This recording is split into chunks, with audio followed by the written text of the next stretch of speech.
আজ আবারও বৃহস্পতিবার প্রিয়তমা, তোমার চলে যাওয়া উদযাপন করি।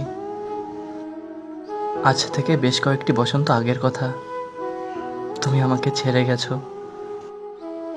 কেন, কিসের টানে তার কিছুই উদ্ধার করতে পারিনি আমি। এখনো দারুণ কোনো দুঃস্বপ্নের মতো মনে হয়, কিন্তু সত্যিটা হলো তুমি নেই। কেমন আছো, কোথায়, জানতে ইচ্ছে করে না। বাস্তবতা হাতড়ে জেনেছি, মানুষ ভালো থাকবে বলেই ছেড়ে যায়। তুমিও হয়তো তাই আছো। ভেবেছিলাম পাগল হয়ে যাব তোমাকে হারানোর শোকে, কিন্তু পাগলাগারদ আমাকে নেয়নি। তোমাকে ভুলতে খুব একটা কষ্ট হয়নি আমার, শুধু স্মৃতি কিছুটা হার্ট করেছিল আমাকে। মায়া একটা দারুণ অভ্যাস, তাই জ্বালিয়েছিল দীর্ঘদিন। এই যেমন জীবনে নানান আনন্দের সংবাদ তোমাকে জানাতে গিয়ে দেখি ওপাশ থেকে কারো সাড়া নেই। প্রচণ্ড দুঃখবোধের রাতে তোমার সঙ্গ পাইনি। জ্বরের ঘোরে তোমার নাম ধরে ডেকে ফেলেছি বহুবার। এখন কিছুটা নিয়ন্ত্রণে হৃদয়। তোমাকে হারানোর পর দীর্ঘ একটা সময় নিজেকে খুঁজে পাইনি। নিজেকে খুঁজতে বেরিয়ে আমি আরো বেশি হারাতে থাকি নিজেকে।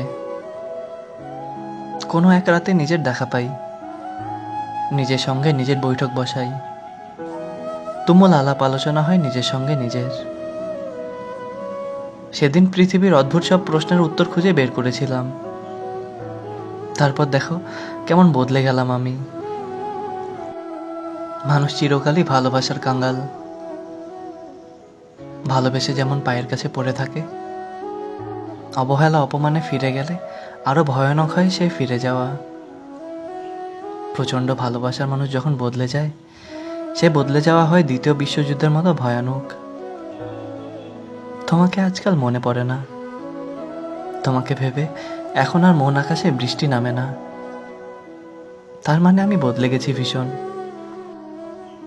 তুমি ভালো আছো তো প্রিয়তমা? যতটা সুখী হতে গিয়েছিলে ততটা সুখী হয়েছ কি? বৃহস্পতিবার এলে কোথাও হৃদয় পোড়ার গন্ধ পাই।